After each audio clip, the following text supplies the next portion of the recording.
In this quest for longevity, there is unfortunately no fountain of youth, but we can make good choices every day to help slow down the aging process. What if the secret to feeling younger, healthier, and more vibrant actually wasn't a far off dream and was something that is science backed and legitimate? From the foods that we eat to the way that we exercise, and from supplements we take to the way we manage our stress, everything plays a part in how we age, healthy or not. Today, we're going to separate fact from fiction, and we're going to give you tools to stay younger longer, as well as answer your questions about aging gracefully here on Ask the Doc.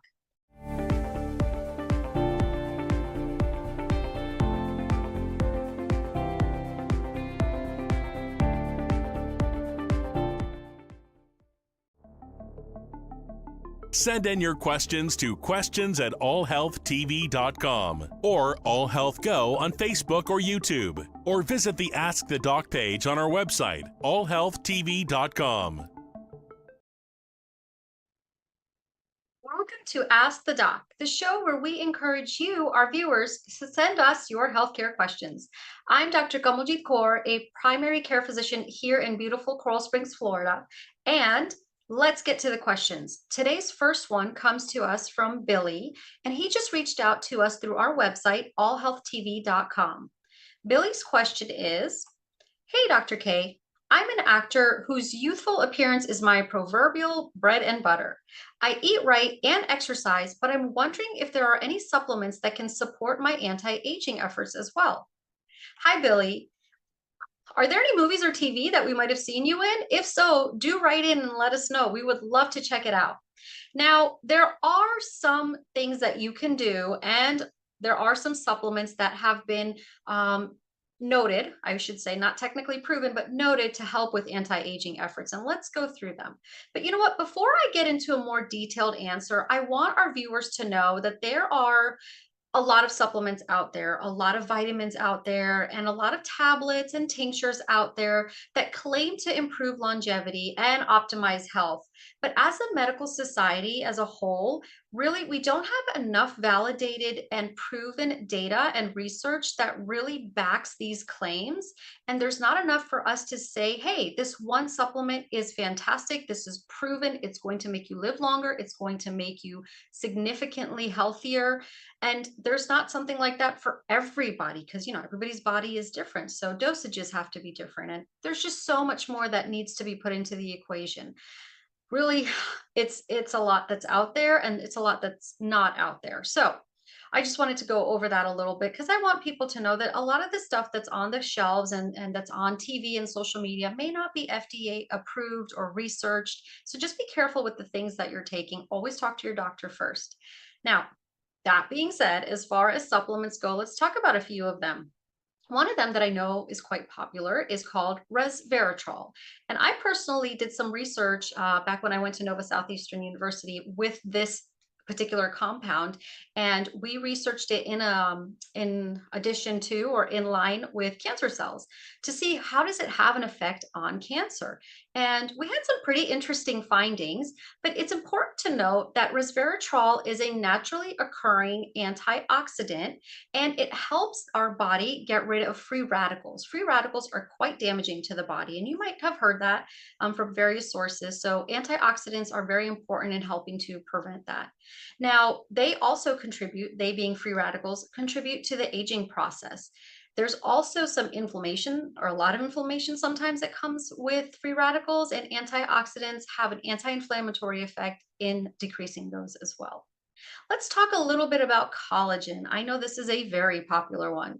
While there's no strong research showing that collagen actually helps with anti-aging, some studies have proven and have shown that it may help with skin elasticity, so wrinkles and getting rid of wrinkles or preventing wrinkles more importantly.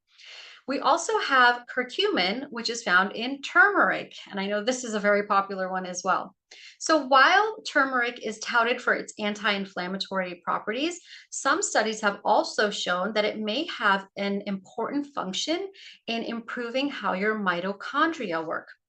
Now, mitochondria are the powerhouse of your body, is how us physicians and scientists call them jokingly, but truthfully, that's what they are. They help with optimizing your health, longevity, being healthier in general. And so we have found that some compounds, including curcumin, can actually help with mitochondrial function.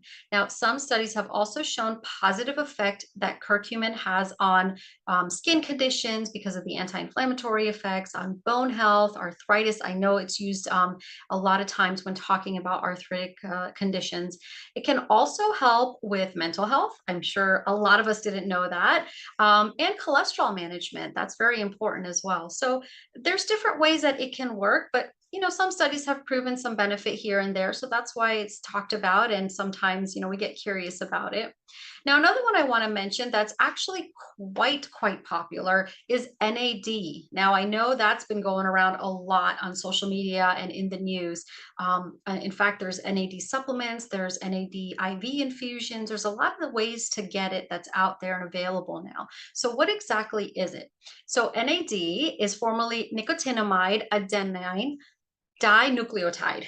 I know, big words, but basically, NAD is something in the body that's become quite popular for its anti-aging benefits. And some studies, again, like the other compounds, some studies have proven that it can have some effect, but nothing that's definitive. And so those studies that have shown some effect reveal that NAD can help by repairing damaged DNA, which we know is very important.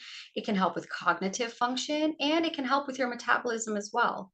There are so many antioxidants, enzymes, and other substances that we can talk about. But the main takeaway here is that no one compound is going to help you stay alive longer and alive healthier over one another. The best way to really do this is with a well-balanced, nutritious, whole foods, plant-based diet, regular exercise, stress management, getting enough sleep, having social connections with your loved ones, and avoiding risky substances like smoking, drugs, and alcohol. Think of it like having a car. You can put new tires on it. You can even get a new paint job. You can even add something to make it go faster. But unless you're giving it the right fuel that it needs to run properly, it's not going to run at its best, right? So think of all of these things that I just mentioned as the right fuel for your body to live longer and to live healthier. Because not only do we want to live longer, but we want to live healthy, right? All right, let's get to the next question. And this one comes to us from Colette. And Colette asks, Hi, Dr. Kaur. I'm sure I already know the answer to this question, but hearing it from you might help me to stay on the straight and narrow. What foods should I avoid to help slow down the aging process? Hi, Colette. I have a sixth sense about these things, and I think you may actually already know the answer, but I am more than happy to go over it and give you a little bit of validation for what you might also already know. Okay, so we've spoken about antioxidants and free radicals just a few minutes ago, and there's so much to say about them, but they're very harmful, and that's the main takeaway here, not just to your appearance, but also to your overall health. Did you know that eating fried foods, charred meats, and fatty foods can actually increase the amount of free radicals that go into your body and cause all that oxidative damage? Then you have processed foods, which can harden your arteries and your veins and increase your blood pressure. If you tuned in a few weeks ago, or if you've seen our cardiac health and heart health episode, you know, and you heard me talk about how blood pressure develops and how part of that process is what happens to the actual blood vessel. So, with having a lot of not antioxidants, but a lot of free radicals that cause oxidation, that actually damages those blood vessels and then increases your risk of heart disease. Well, that's not the only thing that they can do. They can also increase wrinkles. Now, I know inside health is really important, but so is outside health. And we want to focus on that too. Aside from processed meats, you also have sugar. There are some people, some experts, and a lot of studies that have actually shown sugar to be worse than fat. And previously, all these years, we've thought fat is the main evil. Fat is the thing that we need to stay away from. Bad fats, not good fats. but sugar can be just as detrimental. And honestly, it's found in so many foods nowadays, so it's hard to be careful about it. I understand, but it's good to know what you should look out for and why. So, processed sugars have actually been found to shorten your telomeres. Telomeres are parts of the DNA that are protective.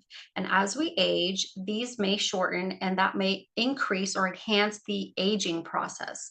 This can also initiate cellular death, variety of diseases, and even cancer. So it's something you really want to be mindful of. Now, alcohol. I know in the last several months, this has been all over media because of the Surgeon General's warning and of stuff that we know to begin with. Alcohol is very detrimental to your health, and especially when it comes to your risk of heart disease, a variety of other chronic conditions, but yes, cancer for sure. And I think it's worth reminding us because sometimes, we go out for a drink and we think, okay, having a drink in here and there is okay. And it might be, but you always want to be cognizant of how much you're putting into your body and exactly what you're putting into your body. Now, alcohol has many negative effects, like I've been saying. And part of that, when it comes to the aging process, is because it damages your DNA and it increases the amount of inflammation in your body. Any food or drink or substance that increases inflammation in your body automatically increases the rate at which you're going to age, whether that's internally or physically. Now, other foods that you want to look out for are refined carbs, processed foods, and trans fats, because these can all contribute to premature aging, which is important. So, the best thing to do, as I always say, is a whole foods, plant based diet, a regular exercise regimen, and all those other positive lifestyle factors that will help to make you healthy.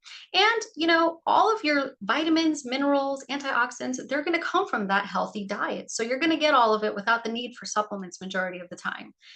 All right, we've got another YouTube question, and this one is great. It comes to us from Keith, and let's see what Keith is asking. Hello, Dr. Kaur. I have a pretty stressful job, and I've always heard that stress can make you older. If that's indeed the case, what can I do to help control my stress? Hi, Keith. Thank you for reaching out to us. Excuse me, that was a great question. But before I share my thoughts, let's take a look at this video from our friends at the Mayo Clinic. The author of the Mayo Clinic Guide to Stress-Free Living says demanding days are making us sick. You name a medical condition, it's made worse by chronic stress. Some of Dr. Amit Sood's ideas for easing stress are designed to make you smile. Our brain is hungry for uplifting emotions. Dr. Sood says after a couple of hours of intense focus, you and your brain need a break. So I might watch a funny video or a song that uplifts me. I like to send a hi there sort of emails. Nothing work-related, just how's it going? First, I feel good I thought about somebody. They appreciated someone remembered them. And you can send good vibes to people you don't even know on what Dr. Sood calls a wishing well walk. So I take a short stroll, and everybody I see, I silently wish them well. And it never fails in uplifting me. And Dr. Sood says uplifting feelings are great for easing the stressful ones. For the Mayo Clinic News Network, I'm Jeff Olson. That was a lot of good information, and I very much appreciate Dr. Sood's outlook on how to manage stress. I think those are some wonderful tips, and hopefully we can all incorporate them into our daily routine. Now, those of you who watch regularly may have heard me talk about how detrimental stress can be to our overall health. And one of the ways that it does this is by increasing stress hormones like cortisol. I know many of us are familiar with the hormone cortisol. So what does it do? Well, it increases inflammation in the body, it leads to DNA damage, and it shortens those telomeres that we were just talking about. So it's very important to recognize stress and to prevent it from becoming a chronic or daily occurrence in our lives. It's very important to manage. And so how do we do that? Let's go through some of the best ways to control stress. Number one, exercise. Regular physical activity reduces stress, and things like walking, dancing, yoga are wonderful exercises. Number two, you can eat well. A healthy diet, as I always say, can help you manage stress, and it does that in a variety of ways, but one of the main factors is by giving you all those good nutrients. Number three, sleep. This is a very underrated one, and I think sometimes we forget that getting enough sleep can help you feel more rested and less stressed. Number 4, just like Dr. Sood was saying, take breaks. Set time aside for relaxation and hobbies. It's important to get that me time in, to get happiness and pleasurable emotions in. It really impacts your health. And let's talk about number 5, practicing mindfulness. Learn to be present in the moment. Be thankful and recognize what's around you, what you are in presence of, and how that makes you feel. Number 6, speak to others. Talking about your problems with friends, family, or professionals, even, is a way to vent and to get all that steam out. It makes you feel better. And sometimes it can even help you figure out a way to handle problems or to manage your stress. Number 7, meditation. This is a very important one, and this has been proven time and time again in multiple studies to help with overall disease prevention, especially cardiovascular health. Now, meditation is when you learn to control your thoughts. There's different ways of doing this, and it does take practice to get good at it, but I encourage everybody to at least try. Number 8, this is something that not many people think about: journaling. Did you know that writing your thoughts down and then writing down how they make you feel helps you analyze it a little bit better and helps you recognize emotions that you may not have realized were there? And then you can process those emotions and then you can move forward with a plan to manage them and to control them if need be. All right, in case you guys missed it the first time, here's another opportunity to learn how you can send us your questions. Send in your questions to questions@allhealthtv.com or AllHealthGo on Facebook or YouTube, or visit the Ask the Doc page on our website, allhealthtv.com. All right, so our next question comes to us from Leslie through our Instagram page. Thank you for sending this in, Leslie. And she asks, "Hi, Doc. I have a question about the shingles vaccine. I don't know if I had chickenpox as a child. If I get the shingles shot but have never had chickenpox, is this giving me something I don't need? What should I do?" Leslie, that's a great question. And this is something that primary care physicians get asked all the time. And first and foremost, I always say talk to your doctor about your personalized risk and see what's best for you. In general, though, there are several reasons why you should still get the shingles vaccine. Now, a lot of people, believe it or not, may have contracted the chickenpox virus as a child and not really manifested many symptoms. So it's still in their body, it's still in their bloodstream, it's still doing some damage, but they just didn't feel it. And we all know that this can happen with viruses. So if that does happen, you may not know that you had the chickenpox vaccine, or you may think, hey, I never had it. And then you're going along life in your usual routine. And then bam, one day, for one reason or another, you start to have symptoms of shingles, which can be quite painful and can have damaging effects. So that's one reason. And the other reason is, just like I was just saying, with shingles, it can have a lot of irritation during the infection, but afterwards you can also get damaging effects of the nerve that can last for weeks, months, years. In some people, it's been lifelong. So to help prevent that is also another reason that we recommend you get the shingles vaccine. So like I said, always talk to your doctor about it, but overall, I do think it's a good idea to get it, unless, you have an allergy to it or some component of it, but always talk to your doctor first about it. All right, friends, looks like we finally have a Facebook question, and it's from Diane. And Diane asks, "Greetings, Dr. Kaur. Like most women, and yes, most men, I'd like to stay as youthful looking as possible. As such, I'd like to know if there are any medications or treatments that can help slow the process." Hi, Diane. And yes, men as well. Everybody, we all want to stay looking young, vibrant, energetic, right? I don't know anybody who doesn't, to be honest with you. So let's go through a little couple medications that have shown some positive effect when it comes to anti-aging. And some of these might be medications that you've actually heard of. All right. Now, I want to start by saying there's not one medication that's definitively proven to slow or stop aging, but metformin, I'm sure many of us have heard of that. It's traditionally a diabetes medication, but there was a study done, and this was a study done in animals, that revealed that it may slow the aging process by increasing the body's sensitivity to insulin, reducing all that damaging inflammatory oxidative stress, and acting like an antioxidant overall. Unfortunately, this was only seen in animals, so we didn't have human studies to see if this is going to have the same effect or not. So the question's still out there, but that's the information that we have so far on metformin. There's another medication called rapamycin. Some of you may have heard of this, and this has been shown to regulate the substance called mTOR. It's a protein enzyme that promotes aging in our body, and it does so by natural mechanisms. Now, there's very few studies that show the benefit, but they are out there. And again, since these were done in animal studies, we're not 100% sure how this would have an effect in humans. Now, if you're referring to cosmetic treatments, oh, there's a boatload of them out there. Botox, microneedling, chemical peels, lasers. Either way, I always suggest talking to your doctor about what it is that you're curious about and how it fits into your personal health, because that's going to make the biggest impact of all. All right, I'm not sure if this next YouTube question really holds water, but let's see. This one comes from James, and James asks, "Hi, Doc Kaur. What's the deal with drinking green tea? I know it's supposed to have antioxidants and stuff, but does that make it any better than drinking good old H2O, especially when it comes to staying youthful?" Hi, James. I'm really happy that you reached out because this is something very important. And I know many of us have thought this, especially when you're walking down that grocery aisle where all the green teas and coffees and all that stuff is. So let's talk a little bit about it. There may have been, or there have been many studies that prove that the catechins, which are a plant-based compound that are found in green tea, can actually promote pathways in your body that can reduce inflammation, reduce oxidative stress, and act as an antioxidant.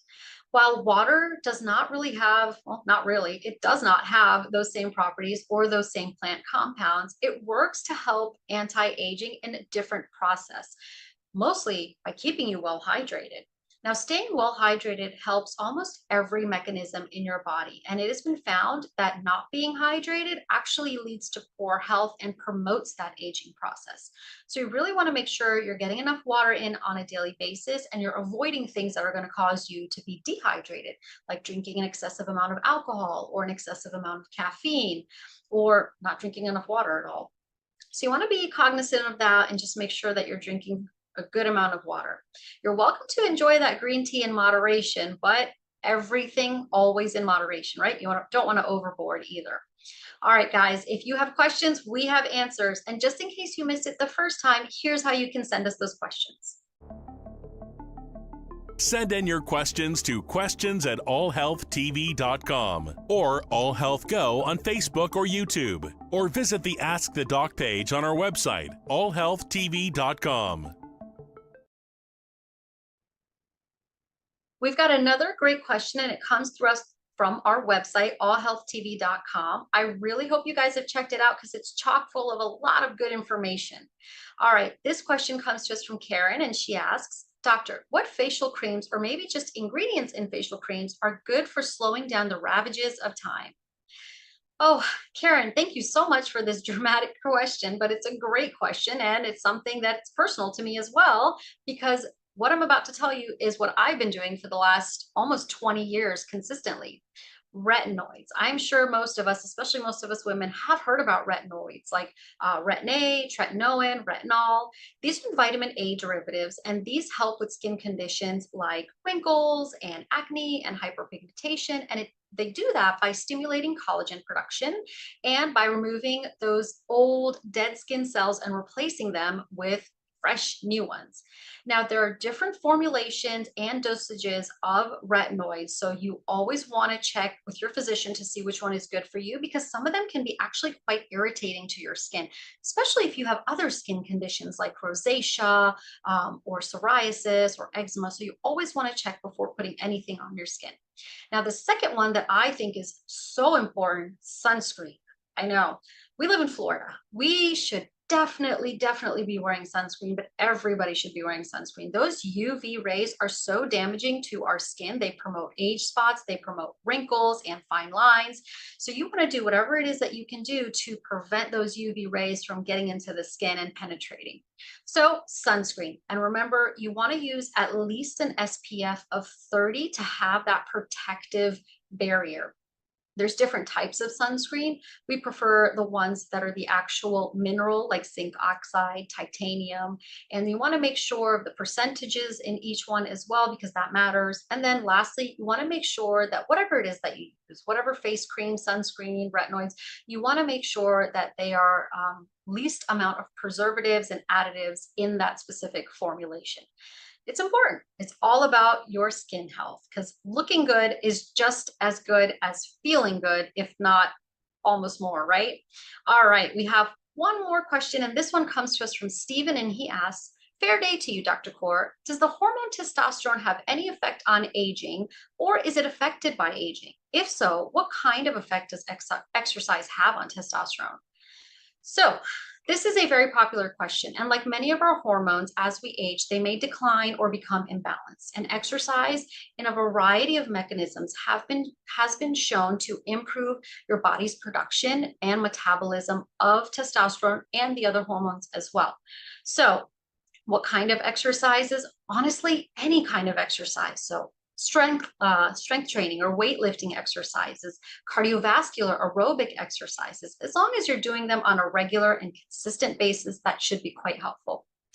All right, guys. Well, I hope that these were some wonderful questions that you found helpful, that are going to help you promote your health and living longer and healthier. Thank you so much for watching. We'll see you here next time on Ask the Doc. Send in your questions to questions@allhealthtv.com or AllHealthGo on Facebook or YouTube, or visit the Ask the Doc page on our website, allhealthtv.com.